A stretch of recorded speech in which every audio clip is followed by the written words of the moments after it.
అక్కయ్య గారు పెట్రోల్ ధరలు రాకపోతే రాలేదు దసరా పండగ అని చెప్తున్నారని వచ్చేసామండి రాత్రి రాజమండ్రి పైనుంచి రైలు కింద నుంచి వచ్చేసానండి.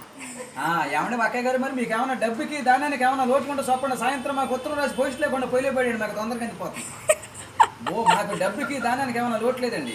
మాకు బ్యాటరీలు ఏమైనా తక్కువ అనుకున్నారు. మాకు ఏలూళ్ళు ఎలికల బ్యాటరీ మాదే, ఉయ్యూళ్ళ ఉడతల బ్యాటరీ మాదే, పామర్లో పందికుక్కల బ్యాటరీ మాదేనండి. మీరంతా చాలా ఇల్లుగా చిన్నలు కట్టించేశారు, చాలా ఇబ్బంది పడిపోతున్నారని చెప్పి ఇప్పుడు సాయంత్రం 7 మీటింగ్ పెట్టించారు. మీరు అంతా వచ్చేవాళ్ళు కృష్ణానదిలో భోజనాలు పెట్టేస్తాం. నేను చదువులో మాత్రం బాగా ప్యాస్ అయిపోయాను అక్కయ్య గారు. నాకు చదువు సంకల కడికి వచ్చేసింది, గుడింతల గుండ్ల వరకు వచ్చేసింది, పాటల వరకు వచ్చింది, ఇంగ్లీష్ ఈదుల వరకు పరిగెత్తింది. కాకపోతే చదువు నిన్న మధ్యాహ్నం కొంచెం చదువు ఎక్కువ సంతకం పెడతాం మర్చిపోయాను. జగన్ గారి దగ్గరికి వెళ్ళి రాత్రి ఉద్యోగం పడితే ఉద్యోగంలో సంతకం చేయవలసి వస్తున్నా ఉద్యోగంలో నుంచి ఉద్యోగం ఇచ్చాడు. మాకు డబ్బుకి దానానికి ఏమైనా లోటు లేదండి. మాకు 700 బిల్డింగ్ ఉందండి.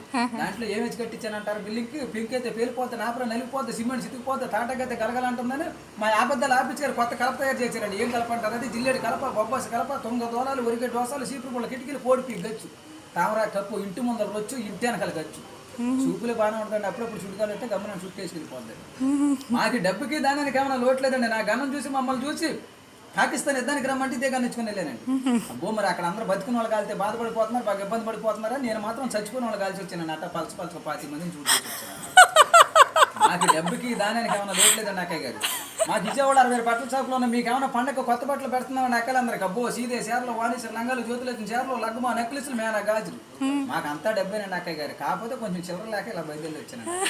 Thank you.